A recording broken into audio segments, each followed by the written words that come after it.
안녕하십니까. 산업경제위원회 강원모 의원입니다. 발언의 기회를 주신 이용범 의장님, 동료 의원 여러분 감사합니다. 지난 3월 30일 마감한 약 8만 평의 청라 의료복합타운 사업자 공모가 실패로 끝났습니다. 아무도 참여하지 않은 것입니다. 올해 1월 서울에서 열린 투자설명회가 성황을 이뤘다는 경제청의 발표에 비하면 매우 실망스러운 결과입니다. 특히 이 사업에 오래전부터 참여가 확실시되어 온 차병원조차 응차를 포기했다는 것은 큰 충격입니다.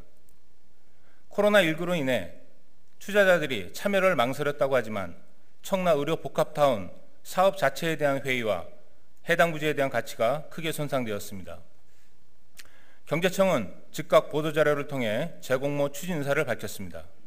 이 사업이 청라 국제도시의 핵심 사업으로 추진되었다는 점에서 그 의지 표명은 이해하지만 그동안 간과된 부분은 없었는지 살펴봐야겠습니다. 가장 먼저 살펴볼 쟁점은 경제자유구역 내의 여러 병원 사업이 국민 의료 수요에 대응하기보다 영리병원과 국제의료 관광을 묶어 대한민국의 새로운 비즈니스 모델로 검토되었다는 점입니다. 치열한 논쟁이 전개되었고 결국 영리병원 도입은 없던 일이 되었습니다. 제주 녹지병원의 사례에서 보듯이 의료 관광을 기반으로 하는 병원도 국내에 정착하기 쉽지 않습니다. 더구나 코로나19 사태를 통하여 시민들은 건강보험 제도의 중요성을 확실하게 깨닫고 있습니다. 앞으로 더욱더 병원의 공공성이 강조될 수밖에 없다는 얘기입니다. 청라 의료복합타운 사업이 직접적으로 영리병원이나 의료 관광형 병원을 표방하고 있지는 않지만 지역 의료를 넘어서서 새로운 수요 창출을 목표로 추진되는 투자형 병원 사업이라는 점에서 코로나19 이후 매우 녹록지 않은 사업 환경을 맞이할 것이 분명합니다. 다음으로 청라 의료복합타운의 공모 무산을 계기로 경제자유구역 내 병원 관련 사업을 종합적으로 재검토할 필요가 있다고 생각합니다. 연세대학교의 송도세브란스병원, 국제컨소시엄의 송도국제병원, 전문병원 중심의 송도복합의료단지 사업, 한진 메디컬 컴플렉스 조성 사업들 등 모두 추진이 멈춰서 있습니다. 왜 그럴까요? 이유는 간단합니다. 대부분 사업성에 자신이 없기 때문입니다. 사업자의 무책임이 면책될 수는 없지만 어쨌든 추진 동력에 힘을 받지 못하고 있는 것은 분명한 사실입니다. 그만큼 병원 사업이 일반 투자 사업과는 다르다는 실증이 아닐런지요. 이제 구역 내 병원 사업을 추진할 때 먼저 검토되어야 할 것은 확실한 운영 방안입니다. 병원 사업자에게 수익부지 제공해서 거기서 나오는 돈으로 병원 짓게 하고 그 다음부터는 알아서 운영해 보라는 식이 된다면 앞으로도 경제자유구역 내 병원 사업은 계속 실패할 것이 뻔합니다.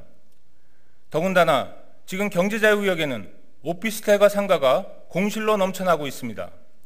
오피스텔과 상가 분양을 통한 수익 확보가 매우 어렵다는 것이 중론입니다. 불확실한 수익 모델을 전제로 병원 건립을 시작했다가 자칫 큰 낭패로 이어질 수 있습니다. 코로나19로 국내 의료 상황과 병원의 역할이 새롭게 정립되는 시기입니다. 아무 쓸모도 없이 돈 먹는 하마 취급을 받던 전국의 공공의료원이 이처럼 소중한 존재로 주목받은 적이 없습니다. 코로나19로 인해 모처럼 의료기관의 역할이 무엇인지, 병원의 공공성은 무엇인지, 국가와 지방정부가 의료의 영역에서 어떤 역할을 해야 하는지 생각하게 되었습니다. 마땅히 국민 의료를 담당하고 있는 병원 사업자들의 고충에도 이해와 관심이 있어야 합니다. 경제자유구역 내 이루어지는 병원 사업 대부분이 수백억에서 수천억 원의 투자가 필요한 사업입니다. 사업자가 일방적인 투자와 리스크를 감수하는 방식의 병원이라면 아무리 경제자유구역이라고 하더라도 의료 공공성의 차원에서 마땅히 경계해야 합니다. 국민 눈높이에 부응하는 의료 공공성을 유지하면서 투자형 병원의 성공을 동시에 담보할 수 있는 방안이 무엇인지 균형감 있게 살펴봐야 합니다.